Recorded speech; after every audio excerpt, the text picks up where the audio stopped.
my job to introduce the next speaker, Minister Lim from Singapore, or ex-minister, I suppose we formally should say. First of all, many thanks for joining us today and for contributing to this celebration of what is a celebration of 10 years of research and capacity building at the Institute here in Oxford. And at a personal level, I'm extremely pleased to welcome you here, sir, to be able to repay in some small way the hospitality that you and your colleagues in Singapore have extended to several of us from the Institute on several occasions over the last few years.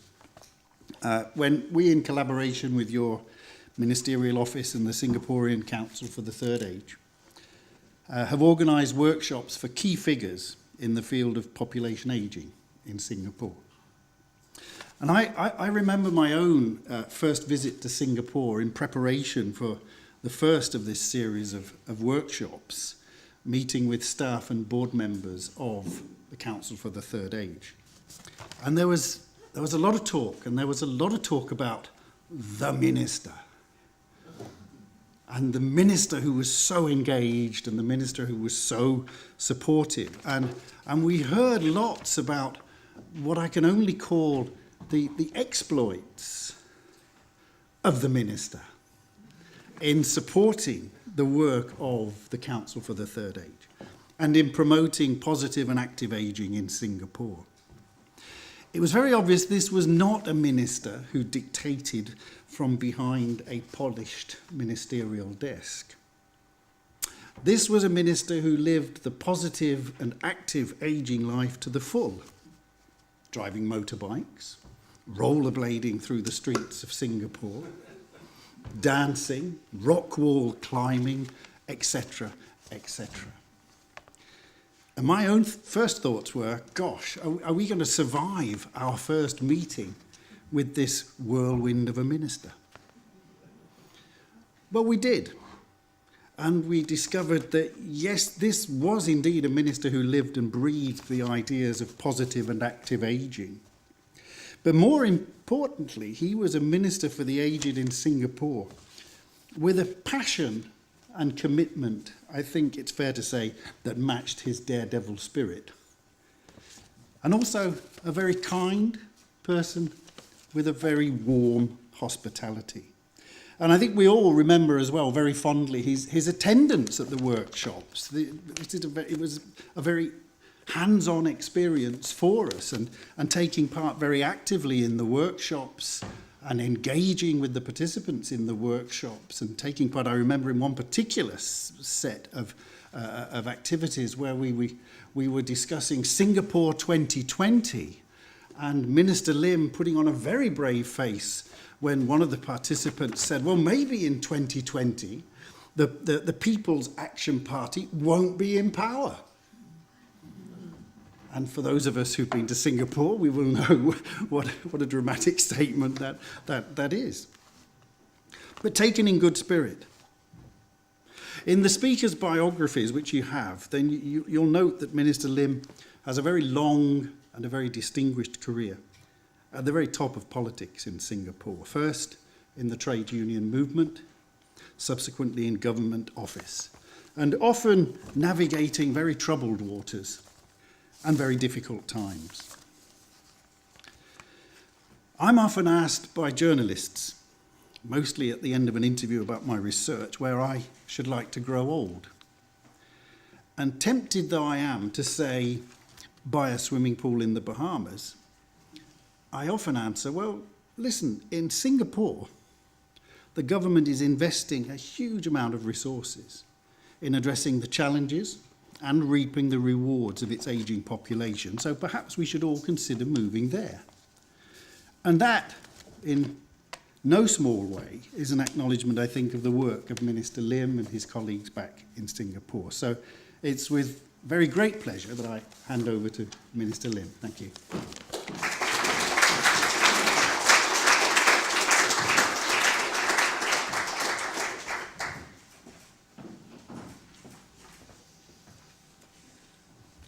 Professor Harper, distinguished guests, ladies and gentlemen, good evening, and thank you for inviting me to join in this 10th anniversary celebration of the Oxford Institute of Population Aging, as well as to share Singapore's experience. Well, aging will be a major driving force in the 21st century, I think, as everybody knows.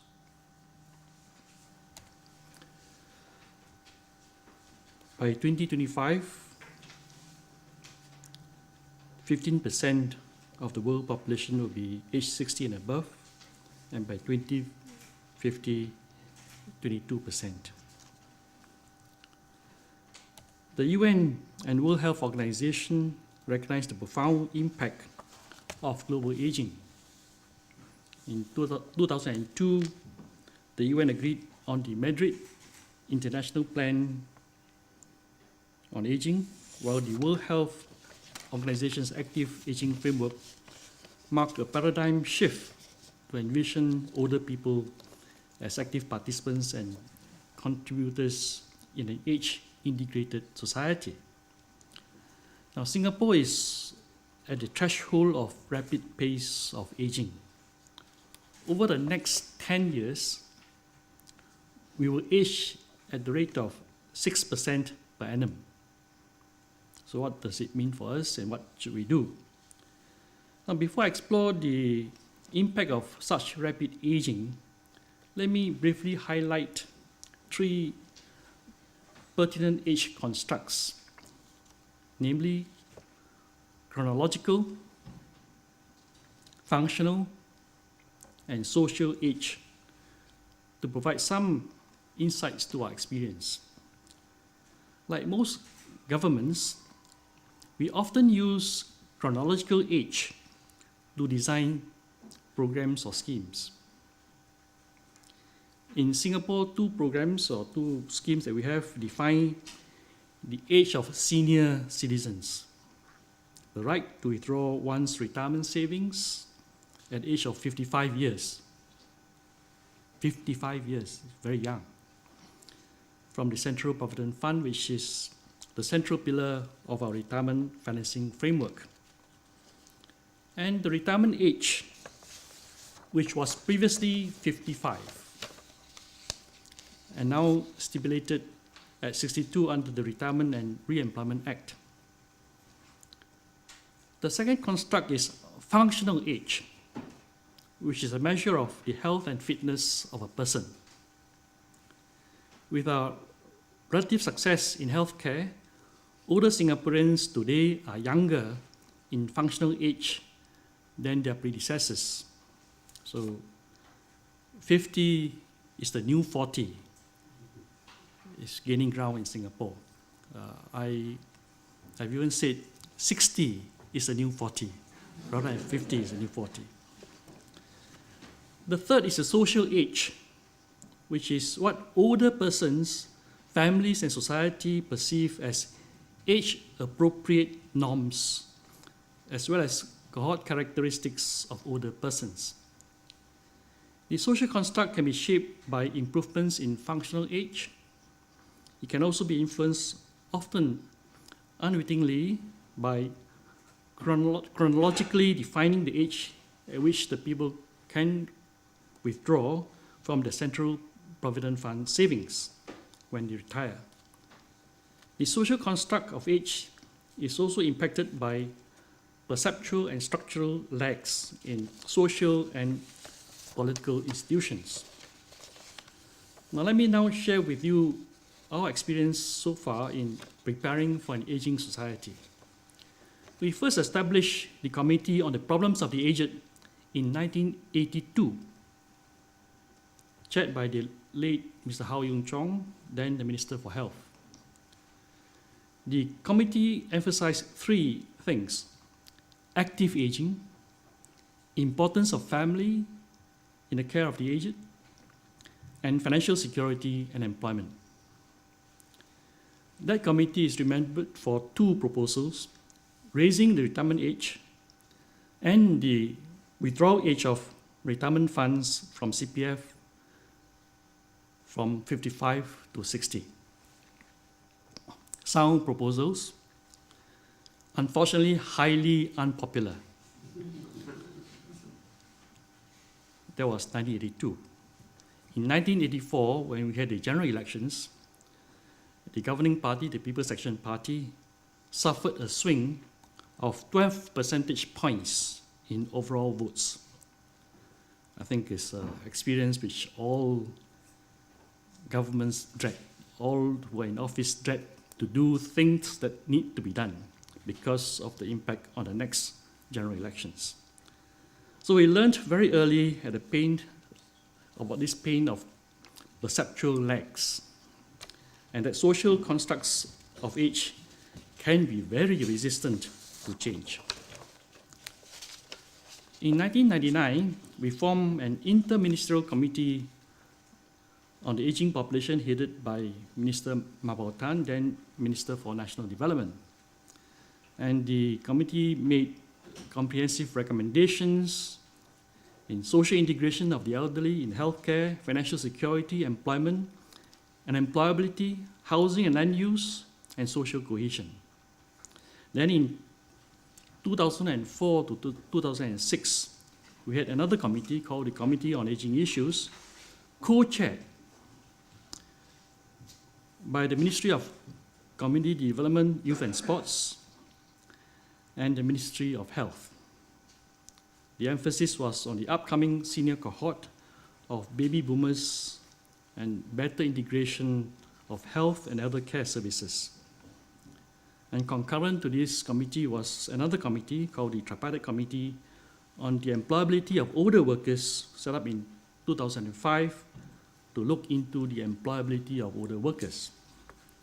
Then finally, in 2007, I came along. For the first time, we had a minister tasked to coordinate aging issues across the whole of government.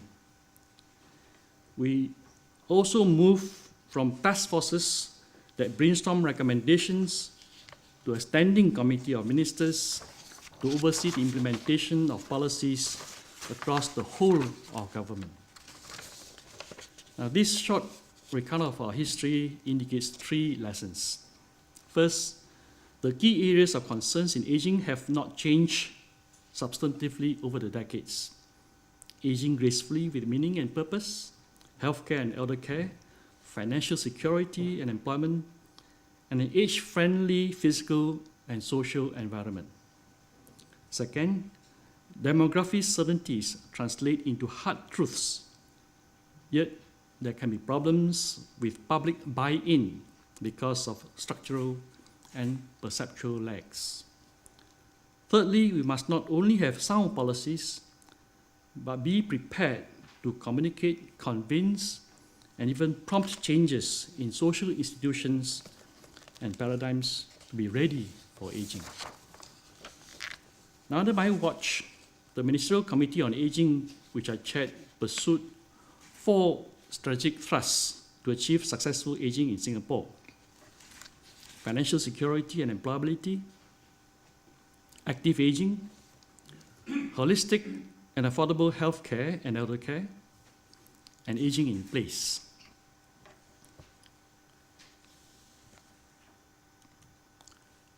I need to give you very briefly a context of how Singapore is. 80% of Singaporeans live in apartment blocks like this. And these kinds of apartments are built by a state agency called the Housing and Development Board. So this is predominantly the type of accommodation that Singaporeans live in. Now, we have the Central Provident Fund, a system that was set up by the British colonial government way back in 1955. It is a defined contribution retirement fund with individual accounts.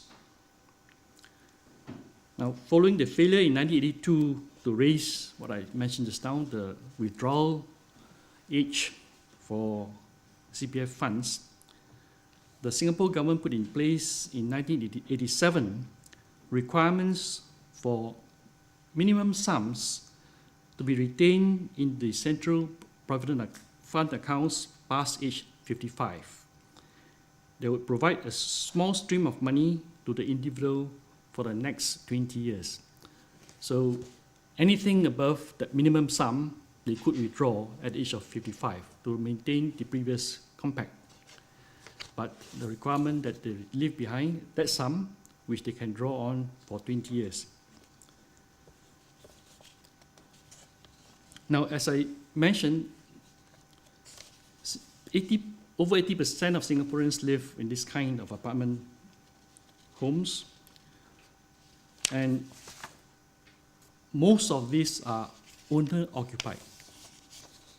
So seniors can unlock and monetize their housing asset by selling or subletting their apartments. Now, while we introduce some tweaks and schemes subsequently, in the main we stayed quite static on this front, perhaps for a little too long. So in the last few years, we made significant moves as we challenged our mental models.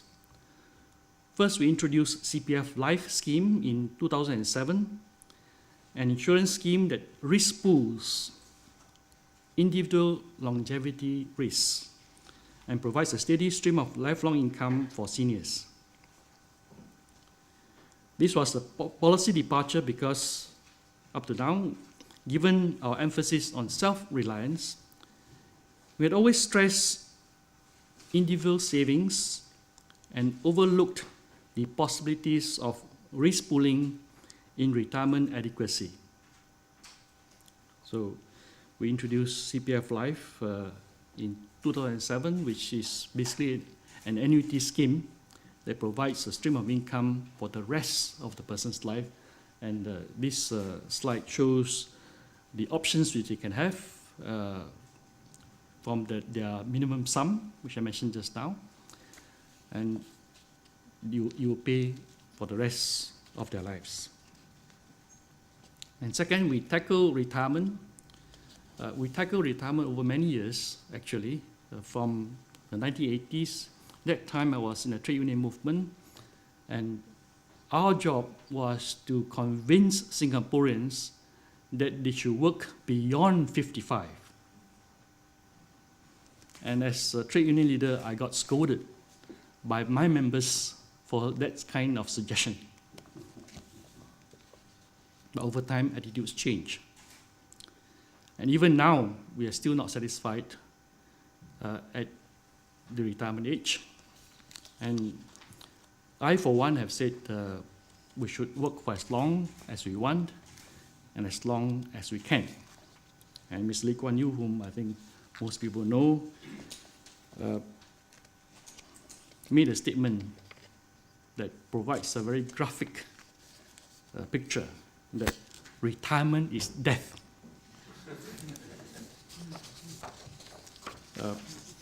In other words, that if you stop work, then your decline is going to be swift. And for most of us, it should be that we continue to work. So we have since introduced re-employment for all age 62 and above following the Japanese model. The Retirement and Re-employment Act will come into effect in January next year. The legislation is already passed. Effective date is January 2012. Employers will be required to offer re-employment to older workers aged 62 till the age of 65. Effectively, this has changed retirement age to 65. We will not rest here, as we know we need to go further.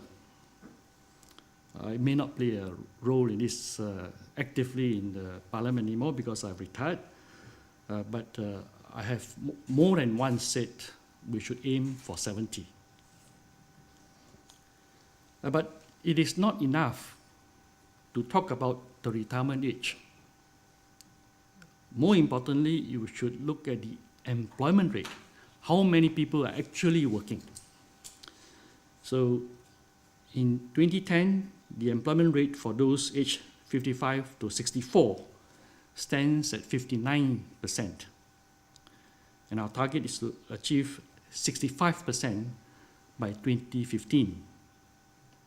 Actually, there was a slippage in this target because of the recent financial downturn. We wanted it earlier, but because of that, we had to push it to 2015. Now, our second strategic thrust is to promote active aging, which is to add life to years so that seniors are engaged, healthy, and active. The World Health Organization Active Aging Framework outlines the basic pillars as health, participation, security, and lifelong learning. We have added a fifth, which is family and intergenerational bonding. We set up the Council for the Third Age, or C3A, to promote active aging. That's where all these famous exploits that was mentioned just now came into play. You have to walk the talk in order to convince people that they too can lead an active life. So we have a highly popular and energetic active aging carnival every year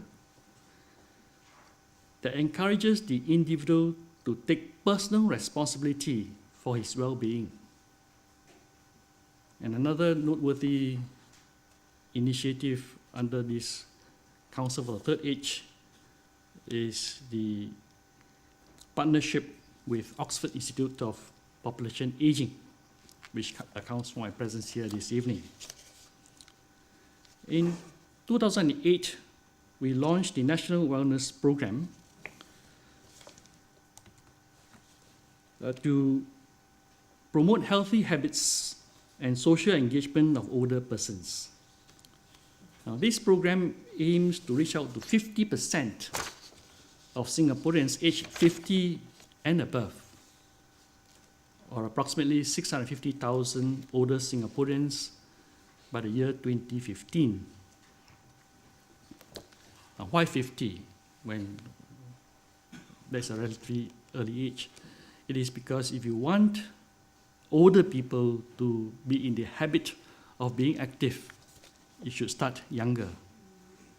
So we decided to focus on 50 and above, although in reality, we should start from as young as possible. A key objective of the wellness program is to empower seniors to take charge of their own health. Health screenings and medical follow-ups are part of the program. Nurse educators are deployed on the ground for health education. And supporting the wellness program is the Seniors for Physical Activity Committee that introduced exercise platforms nationally, namely brisk walking, Tai Chi, and Qigong, as physical exercise can be the best medicine for lifestyle-related diseases. And neighbors are important, especially during times of emergency, as more and more seniors now live apart from their children. Therefore, the wellness program also promotes neighborliness. The initial results indicated 1 year after participation, a number of seniors who have made 10 or more friends in their neighborhood increased from 17% to 40%. Now, as we strongly believe in the policy research practice nexus, we are embarking on an integrated multi-year impact study of the wellness and seniors for physical activity programs. And the first results will be available in about 18 months' time. Now, looking back, I'm satisfied with our efforts at active aging. If there is an area we should improve, it is in family and intergenerational bonding. Here we may have a blind spot, talking about us in Singapore. Because we are an Asian society, we presume that family and intergenerational bonding would come naturally to us. But does it? More and more of our young do not like to participate in activities with seniors. And it's quite common to hear people say that their teenage children no longer want to go on annual holidays with them. They prefer to go on annual holidays with their friends. And I recently realized that many of the activities that we have do not attract younger people to join. So recently, I realized that the young people like what in Singapore we call K-pop, which is Korean pop, because Korean pop is very popular in Singapore today. So I asked that we choreograph these K-pop moves in the dances into the line dancing activities of the seniors so that young and old can dance together. And in a recent event, I was happy to see teenagers show up for a seniors dance event. So it's an illustration that we are experimenting to try to find new ways in which we get the young to do things together with the old. So these are pictures of the physical activities that we have. Unfortunately, I don't have the latest picture where the teenagers join in the line dancing activities. Our third strategic thrust is to provide holistic and affordable healthcare and elder care. Our fundamental policy principle is that of fiscal sustainability. So programs are designed such that each generation bears its own costs. Our second policy principle is to seek care solutions that represent the lowest cost to society, and not only to government. We take into account direct and indirect costs to government, seniors, families, and society. We also seek to right-side care. Finally, to ensure that families are the first line of care and support, we need to make sure care services are affordable and that family caregivers are supported. This is the intent. How to achieve it is what we are working on.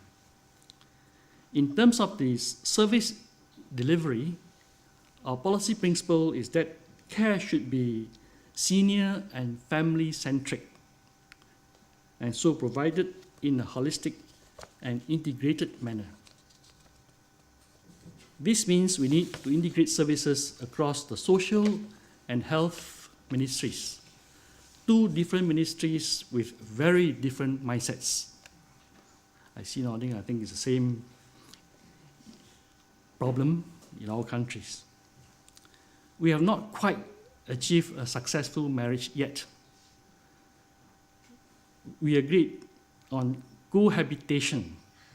We set up and co-located two complementary bodies, the Agency for Integrated Care, which is run by the Ministry of Health, and the Center for Enabled Living, that's run by the Ministry of Community Development, Youth and Sports, to coordinate step-down care and social care services, respectively. The saving grace is that they jointly have no wrong door policy for any client. I hope that in the future, a true marriage will take place, because the minister who is taking over my function as the minister in charge of aging issues is the Minister for Health. So I think you will have a good perspective of the issues, and therefore be in a good position to ensure that the Ministry of Health works closely with the Ministry of Community Development, Youth and Sports. Now, providing integrated services is also challenging in a sector dominated by small welfare service providers.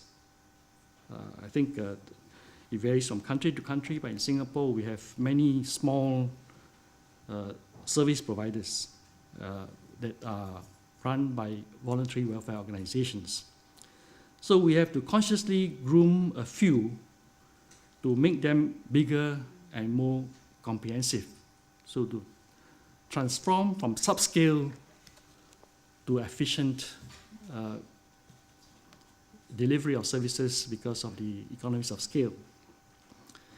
We also need to catalyze the commercial sector, but right now, as we are ahead of the demand curve, there is lukewarm interest. In addition, we have decided to adopt a care philosophy that empowers senior care recipients as much as possible, and we call it an active service model. That means to get the individual to take responsibility for himself rather than to over-provide.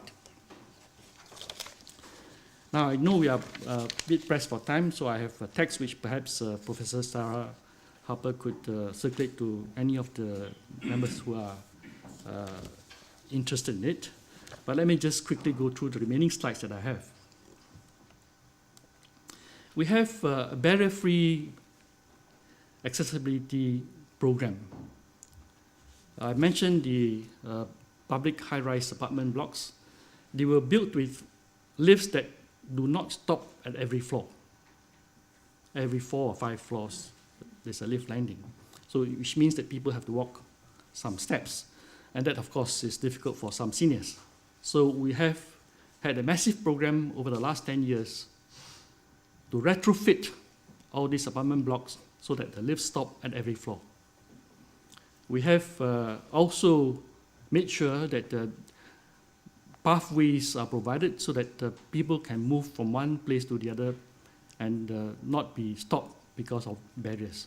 We have also programmed to retrofit buses so that they can take in people on wheelchairs and things like that. So all these things are being done. And we have also introduced a universal design code that all new buildings have to comply with. That would make it easy for access. And then we have come up with a concept called City for All Ages, which is to develop a livable city. It's not enough to be barrier-free. It must also be livable. And livable means that there are other things we have to look into, which includes how do you help people to interact with one another, how do you provide services that are convenient to the residents, and so forth.